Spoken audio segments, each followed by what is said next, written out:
welcome to Financial Planner, the show where we take complex financial concepts, break them down into easy, digestible bits.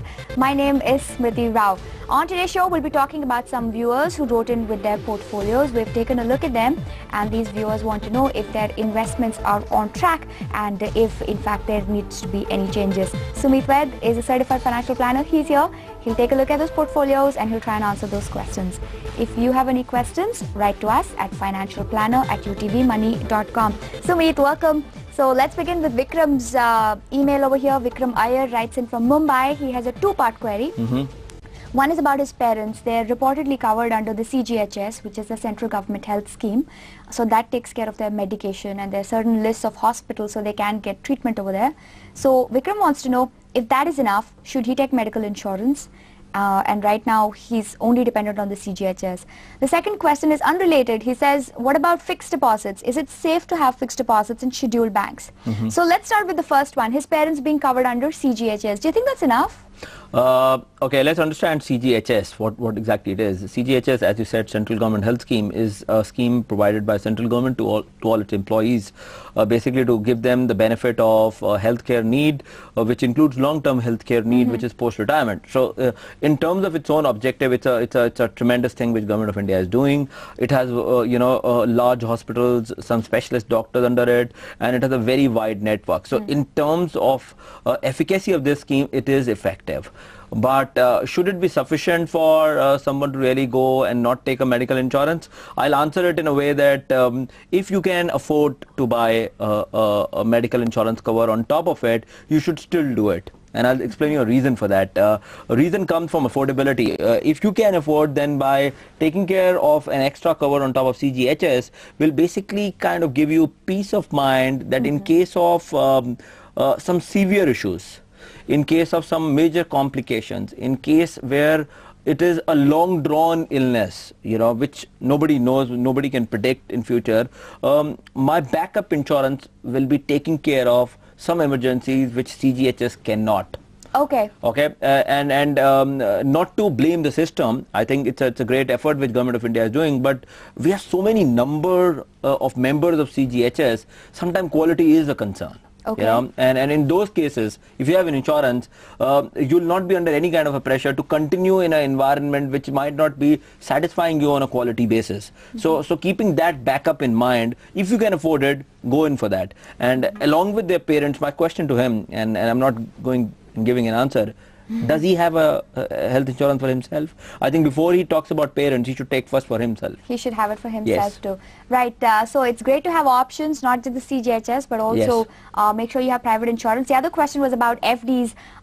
Is it safe to have fixed deposits in scheduled banks? So first of all, let's just look at some fixed deposit rates. The interest rate is anywhere between 7 to 8%. So my question is, should people have FDs in the first place at all? We've talked about inflation. Yes. And if you're just putting money away for a set period of time, for 10 years, 5 years, by the time you take the money out, it doesn't count for anything because inflation has eaten into it. Yes. So should you have an FD in the first place? Okay, I think the right way to approach this answer is to emphasize on the importance of financial plan. Once you have a financial plan, it becomes very easy for any advisor or a financial planner to articulate and tell you whether you need fixed deposit or not, because within financial plan, you will divide your life into goals and try and see, in order to achieve that goal, what kind of instrument or what kind of marketing instrument I should be investing into or buying into.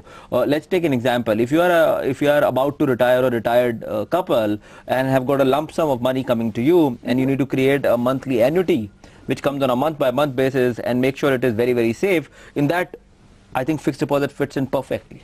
Okay. And at that age, tax is also not a big play, because you have retired and post-retirement income has gone down and there are some SOPs available to you. I think tax is not of a high criteria out there. Criteria which is higher is safety of money and regularity of that money coming to me. Sure. So from that goal, it makes sense. Let's look the other way around. If somebody is planning for his retirement, I'm 22-year-old, 24-year-old, I'm now saying I need to put aside so that I can retire at the age of 50. Should he invest in bank fixed deposit? No, complete no. That's a bad idea. That's a bad idea, because he has so much of long time with him that he need to go and invest at least minimum 75 to 80% in long-term equity-oriented funds, stay invested in them, and whatever he invests in debt or fixed income, it should go into debt-oriented instruments which are slightly more volatile but they give you much better tax efficient returns. Right, and to answer Vikram's question over there, so is it safe at all to have those FDs? What would you say? I mean, keeping all things equal, yes. about his financial plan, and he yes. wants to have that money in FDs.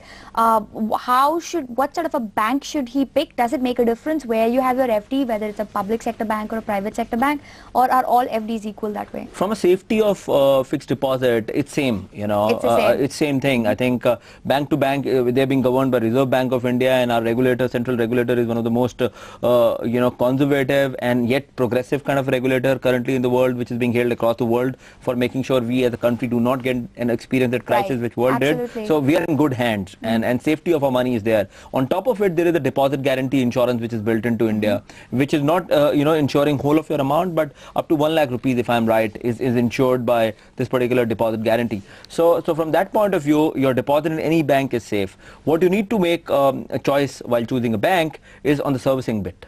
Am I getting the service which I need? Is the locality of bank nearby to where I stay? Are they giving me the kind of product which they give me? Is the features of fixed deposit is as per what I need? For example, can I break fixed deposit if I need to? Do I get an ATM bank account with that? So those are the sort of questions you should keep in mind instead of whether it's a public sector bank or a private sector bank. Safety is same for everyone. Okay. We have got RBI on top. But it's mostly services that you should keep in mind. Definitely. All right, let's take a quick break. When we come back, Anirban writes in from Bangalore. He wants to know about his family, how to plan for that, and also he wants to know about ULIPs. We'll talk about that and decode that in just a bit.